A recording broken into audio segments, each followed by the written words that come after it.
Goeienaand vriende, ons gesels verder oor hierdie wonderlike gedeelte in die Bybel. Is daar iets mooier as dit? Ek wil dit nog sien. Hierdie verse in die Saligsprekinge, waar die mens direk in sy hart aangespreek word. En hoe nodig het ons dit nie vandag nie.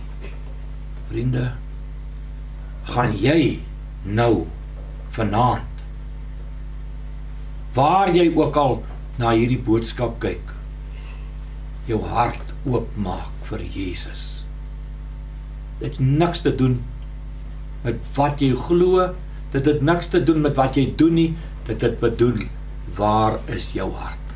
Ons het by die eerste video gepraat oor die wat arm van gees is en die wat treur. Arm van gees, want jy het plek vir die Here, jou hart is gerig op hom en jy treur oor jou eie sonde, jy wil, en dan het ons in die volgende een het ons daar gepraat, die sagmoediges, die wat se harte sag is, want Jesus het hulle oorgeneem, en het ons gepraat oor die wat honger en dors na die geregtigheid. Nie hoeveel geregtige dinge jy al gedoen het nie, jy kan nie spog met jou hart nie, want niemand sien jou hart nie, net God sien hom. En hoe honger en dors jy na die geregtigheid, die dryf wat daar in jou hart is, na dit wat reg is, na die wil van die Here, ek wil hom welbehaaglik wees. Daar staan geskrywe in 2 Korinte 5 vers 14, die drang van die liefde van Christus, wat my dryf om die regte dinge in die lewe te doen. En dan het ons gepraat by die vorige een ook oor die wat barmhartig is. En ons het gesê, barmhartigheid is nie dinge wat jy doen nie, dit is nie om almoses te gee nie, barmhartigheid is om 'n hart te hê, 'n hart van medelee vir jou medemens, werklike hart te hê, wat oop is vir die werk van die Here, en vir die Here self. En, nou ja vriende, ons het net nog nie gelees nie, maar hier by vers 7 staan, die nuwe vertaling, gelukkig, staan nie, gelukkig is die wat met deernis uitreik na mense in nood, wat nie heeltemal die regte idee is nie. Hier staan oor dinge wat jy moet doen. Nee mense, vergeet daarvan, jy kan niks doen om jou hart reg te kry nie. Jy kan op jou knieë gaan en bid en sê, Here, ek, David Malan, ek sit op die troon van my eie hart. So kan ek God nooit behaag nie, selfs al doen ek die mooiste en die beste dinge in die wêreld. Jesus moet hier wees. Vat my hart, vat hom uit, vat hom weg, ek wil hom nie hê nie. God se hart moet in my geplant word.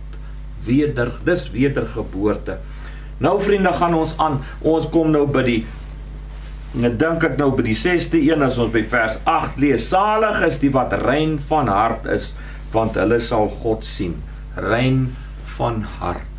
En reinheid van hart kan jy nie kry deur mooi dinge te doen nie, sê ons maar weer. En die nuwe vertaling hier sê, die NLV stel het pragtig, hy sê, gelukkig is die wie se harte volkome op God gerig is. Dis 'n bek vol, hoor. Jou hele hart op God gerig.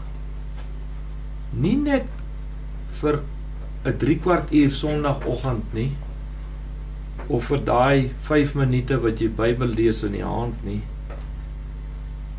Dis nie goed genoeg nie. Salig is jy as jou hart 24 uur van die dag, 7 dae van die week op God gerig is. Is dit moontlik? Want dis wat die woord volkome beteken, 24/7. Salig is jy, gelukkig is jy, gelukkige mens is jy, as jou hart volkome op God gerig is. kan julle nie maar self hieroor diep gaan nadink nie, wat dit beteken, dan hoef ek dit nie vir jou te doen nie, maar jy sal weet waarvan ons praat. Die volgende ene sê, salig is die vredemakers, want hulle sal kinders van God genoem word. Vredemakers, en kom ons kyk hoe stel hierdie NLV vertaling, gelukkig is die vredemakers, want God sal vir hulle sê, julle is my kinders. Basies dieselfde, gelukkig is die vredemakers. Met vredemakers word natuurlik hier bedoel, vriende, ons moet dit nou net weer eens in die konteks stel, ons het nou, so ver as ons gekom het, baie duidelik gesien. Hierdie gaan oor 'n radikale omkeer, oor 'n ander manier, waarop daar oor geloofsake gepraat word. Jesus het aarde toe gekom, hy kom preek self uit sy mond uit hierdie goed, wat totaal anders is as wat enige profeet of wetsgeleerde dit nog ooit op aarde gedoen het. En hy kom doen dit natuurlik in vervulling van daardie belofte van Jeremia 31, dat hy die hart gaan kom uithaal en 'n hart van gees gaan insit binne-in. Nou as ons dit nou weet en ons lees van vredemakers, dan kom ons nou so 'n bietjie, dan verstaan ons daarom wat dit is. Vredemakers gaan nie weer, dit gaan nie daaroor oor 'n spesifieke rol wat jy speel, of jy in staat is om mense wat mekaar beklei uit mekaar uit te haal nie, en so aan, of in die rugbywedstryd waar die ouens begin vuislaan, nou hulle uit mekaar uit te haal, nee, dis nie vredemakers, wat van hier gepraat word nie. Maar vriende, vrede word vir ons verduidelik, onder andere in plekke soos Efesiërs hoofstuk 2, vers 15, Jesus het aarde toe gekom om vrede te maak tussen Jood en heiden, omdat hy aan die kruis gesterf het vir ons sondes, en dit opgestel het, die aanbod van verlossing vir almal op aarde. Hy het vrede kom maak. Hy het vrede wat nooit hier was op aarde nie, het hy kom skep. Toe het hy die kerk gestig, want ons behoort vandag hier, die liggaam van Christus, ons behoort aan die liggaam van Christus, nie aan Israel nie, ons is nie die nuwe Israel nie, glad nie, ons is nik, ons behoort aan Christus, grond wat Jesus aan die kruis gedoen het, omdat hy vrede gemaak het, hy het die vrede gemaak, 'n vrede wat ons nooit kan maak nie. So, as hier staan salig is die vredemakers, dan praat hy van die vrede wat hy self bring. Hy praat van 'n nuwe hart wat moet ingeplant word, die hart van God, die vredemaker binne in jou. Want Jesus het aarde toe gekom vrede te maak tussen die sonde en die heilige God in die hemel, wat nie by mekaar kon uitbring nie, het hy by mekaar uitgebring deur versoening te doen vir ons sondes aan die kruis. Salig, nou kan ek ook 'n vredemaker word, as ek verstaan waarom Jesus aarde toe gekom het, wat hy kom doen het, en as ek met ander woorde nou inskakel en so deel word van hom, dat ek regtig verstaan waaroor dit gaan, en dat ek aangaan met daai werk, en dat ek namens Jesus Christus nou hier op aarde is, om op hierdie totale ander manier, revolutionêre nuwe manier van geloof met mense te praat, en vir hulle die vrede van God aan te bied, wat 'n wonder van God is wat uit die hemel uitkom, Jesus Christus. Jy kan dit net doen, jy kan dit net doen, as daai vredemaker self basis hier in jou hart, en jy niks meer is nie. Salig is die vredemakers.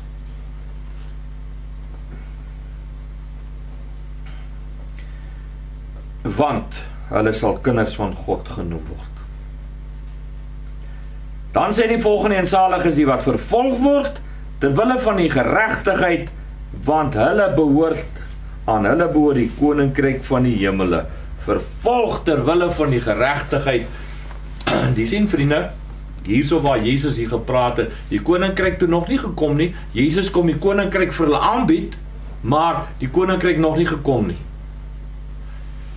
Maar nou is hulle, weet ons mos nou, die koninkryk gaan ingestel word, en daai Jode nou, moes hulle nou weet, en dat hulle nou absoluut eintlik al begin leef in die toekoms, waar hierdie dinge al klaar gebeur het, en dat hier nou mense rondom ons gaan wees, wat verskriklik haatdraand en vyandig teenoor ons gaan wees, omdat ons van hierdie dinge praat, en van hierdie dinge weet, en heeltemal anders leef, en anders optree as die mense rondom ons. Mense soek nie sulke mense wat stroom op is nie. Jy sal nooit gewild wees in jou vriendekring as jy staan by die waarheid nie. Jy kan nie gewild wees nie. Jy gaan nooit 'n prefek in jou skool wees nie, maar jou pa en jou ma wil hê jy moet 'n prefek wees. Probleem. Groot probleem. Net gewilde mense word prefekte. Jy gaan nooit in 'n leiersposisie wees nie, jy gaan nooit iemand wees wat werklik saak maak in jou gemeenskap nie, gaan nooit iemand wees na wie mense gaan opsien nie. Hierdie laaste ene sê vir jou, daai moeilike stukkie, dat as jy nou al hierdie goed, wat ons nou so ver behandel het, as jy nou dit gaan toepas in jou lewe, waarlik jou hart laat verander, wel, sorry, maar dit is dan wat gaan gebeur, gaan vervolg word, ter wille van die geregtigheid. Maar dan weet jy, aan julle behoort regtig die koninkryk van die hemele.